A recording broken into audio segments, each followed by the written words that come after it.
Educational video पाहण्यासाठी subscribe करा आणि बेल आयकॉनला क्लिक करायला विसरू नका।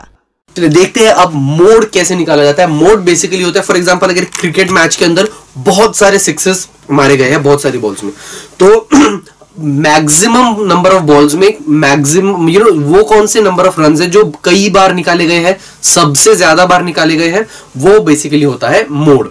सो अब एक एग्जांपल के थ्रू अगर हम फिर से समझते हैं कि मोड क्या होता है, तो अब ठीक है। The classification of children according to their ages playing on ground is shown in the following table. ठीक है, अब क्लासिफिकेशन किस तरीके से शो की गई है कि ये है age group of children. First is age group of children, this is age group, and the next is number of children, number of children.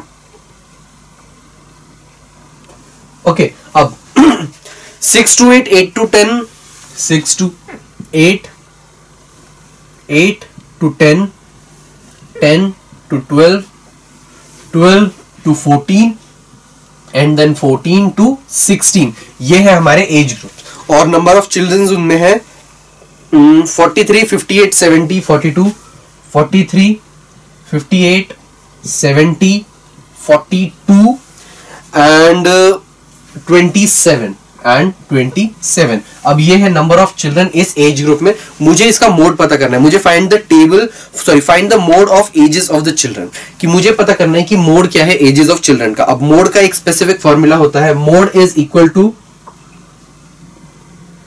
L plus and then there is F1 minus F0, F1 minus F0 divided by 2 times of F1 minus F0 minus F2,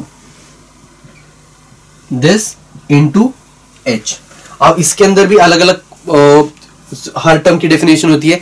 L हमारा होता है lower limit of modal class. L क्या होता है? Lower limit of modal class. ठीक है, F1 क्या होते हैं? Frequency of modal class. F1 is frequency of modal class. F0 क्या होता है? F0 होता है फ्रीक्वेंसी ऑफ द टर्म, क्या बोलते हैं, the class preceding the modal class. Modal class जो भी है उससे पहले वाली क्लास की frequency. F0 is frequency of class preceding the modal class, frequency of class preceding the model class। और F2 होता है frequency of class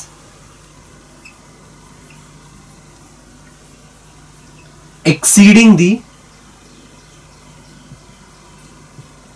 model class। अब इसके अंदर पहला क्वेश्चन आता है कि मॉडल क्लास कौन सी होती है? मॉडल क्लास वो होती है जिसकी सबसे बड़ी फ्रीक्वेंसी है, वो होती है हमारी मॉडल क्लास। इसके अंदर कौन सी है सबसे बड़ी फ्रीक्वेंसी? 70।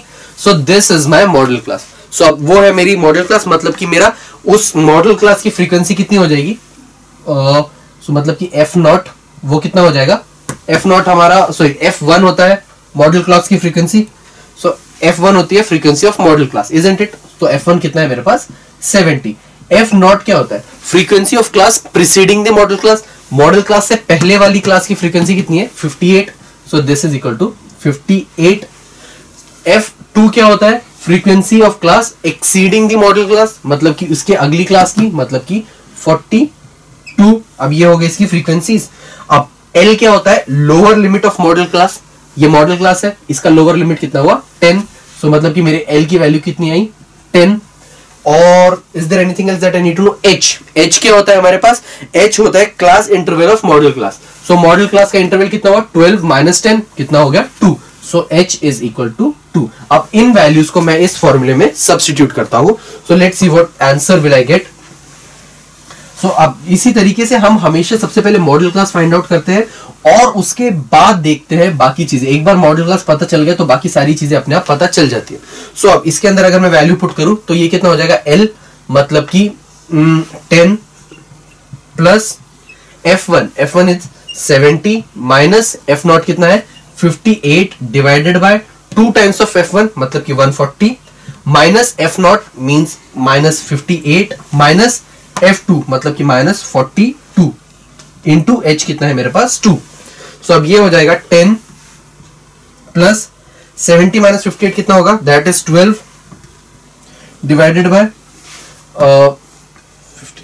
100 ये हो जाएगा 58 प्लस 42 ये हो जाएगा 140 माइनस दिस इज 100 58 प्लस 42 कितना हो जाएगा 100।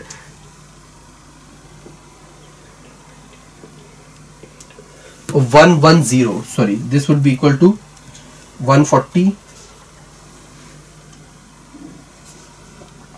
58 42 10 5 okay yes 100 140 minus 100 into 2 तो ये हो जाएगा 10 plus 12 divided by 140 minus 100 is 40 into 2।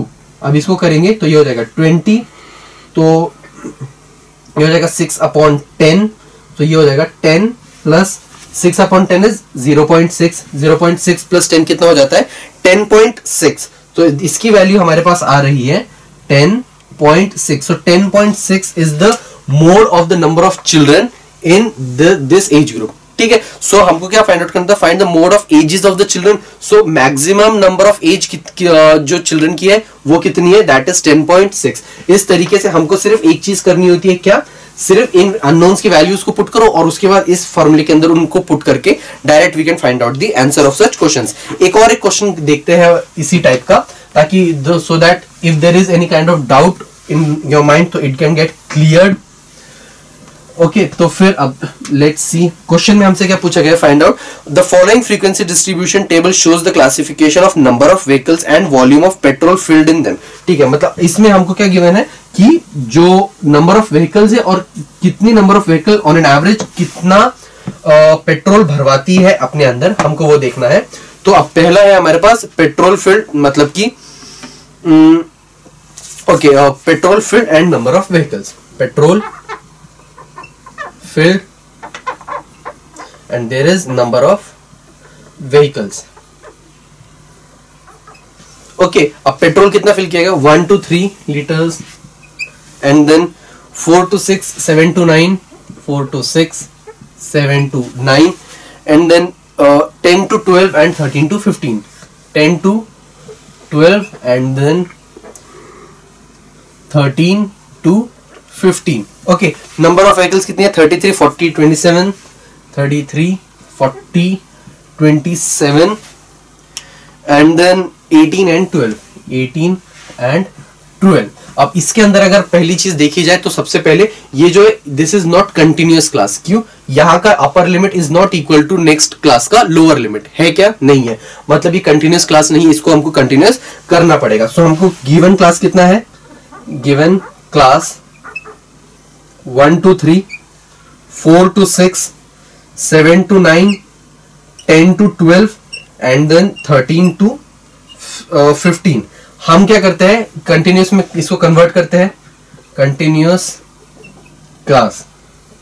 वो मैं कैसे करूंगा, इन दोनों के बीच का डिफरेंस कितना आ रहा है, अगेन 1 ही है, 4 - 3 is 1, कोई भी दो को ले सकते हो आप, उन दोनों का डिफरेंस आ रहा है 1 1 डिवाइडेड बाय 2 कितना होता है 0.5 0.5 को मैं लोअर लिमिट्स में से सब्ट्रैक्ट करूंगा और अपर लिमिट्स में ऐड करूंगा, तो 0. ये हो जाएगा 0.5। लोअर लिमिट्स की बात मैं अगर करूं ये हो जाएगा 3.5 6.5 9.5 एंड देन 12.5 और this up to 3.5 6.5 9.5 12.5 and then 15.5। अब ये कंटिन्यूअस क्लास में चेंज हो चुका है। अब मुझे क्या चाहिए, फ्रीक्वेंसी। सो फ्रीक्वेंसीज कितनी है मेरे पास, this is 33 there is 40 and then 27 18 and then 12। अब मैं मॉडल क्लास कैसे पता करता हूं, मेरा मॉडल क्लास होता है जिसमें सबसे बड़ी फ्रीक्वेंसी की जो वैल्यू होती है that is my modal class. यहां पे कौन सी है 40. सो this is my model class, मतलब कि ये हो जाएगा मेरा F1, ये है मेरा F0, ये है मेरा F2, isn't it? क्यों? F0 क्या होता है? मॉडल क्लास के पहले वाली फ्रीक्वेंसी, F2 होता है मॉडल क्लास के बाद वाली फ्रीक्वेंसी। L क्या होता है? Lower limit of modal class, वो हो जाता है मेरा L। अब इसके अंदर फिर से हम लोग वैल्यूज को सब्स्टिट्यूट करते हैं, तो अब हमारे पास फॉर्मूला क्या था? L प्लस, ठीक है, तो mode is equal to L plus F1 minus F0, so L plus F1 minus F0 divided by 2 times of F1 minus F0 minus F2 into H। H क्या होता है? दो terms, upper limit minus lower limit of modal class. Modal class कौन सा है ये? सो 6 minus 4 मतलब कि 2। This will be equal to L is 4 plus F1 is 40 minus F0 is 33 divided by 2 times of F1 मतलब कि 80 माइनस 33 माइनस 27। तो अब ये हो जाएगा इंटू H मतलब कि इंटू 2, तो ये हो जाएगा 4 प्लस 40 माइनस 33 कितना होता है? 7 डिवाइडेड बाय 80 माइनस 33 और 27 कितना होता है? 33, 43, 53, 60। सो 80 माइनस 60 कितना होता है? 20 इंटू 2। सो अब ये हो जाएगा, अब ये कैंसल आउट हो गया, हो जाएगा ये 10। This will be equal to 4 plus 0.7 which is equal to 4.7. So this is the mode of the volume, कि इतना वॉल्यूम मैक्सिमम टाइम्स रिपीट होता है। मोड क्या होता है? वो वैल्यू जो सबसे ज्यादा बार रिपीट हो रही होती है वो होता है हमारा मोड। सो इस तरीके से अगर क्लास कंटिन्यूअस नहीं है तो you will have to first make the class continuous, otherwise what difference does it make? जो L की जो वैल्यू है वो सबसे पहले तो चेंज हो जाएगी, क्योंकि L यहां पर तो हमारे पास आया था, ठीक है, L की वैल्यू चेंज हो जाएगी इसमें। अगेन यहां पर हमने एक चीज गलत की। What was that? I did purposely, which was, मैंने लिया था L को 3.5, तो only difference is going to be why मैंने पहले लिया था, मैंने किससे लिया? यहां से उठाया था मैंने L की वैल्यू, बट एक्चुअल में क्या होने वाला है? 3.5। क्यों? वो था मेरा लोअर लिमिट। तो this is going to be 3.5 plus इसको हमने सॉल्व करने के बाद आया था 0.7 which is going to be 4.2. so this is going to be my actual answer. क्यों? क्योंकि this is what I wanted to show you कि आंसर चेंज हो जाता है जब हम लोग क्लास को करते हैं, because the value change. so actual answer is 4.2. अगर मैं L को 4 ले लेता जो मुझे गिवन था तो वो आंसर गलत हो जाता, isn't it? so I'll have to choose the value जो continuous क्लास से मुझे मिल रही है, not the one that I'm getting from the class that they have given.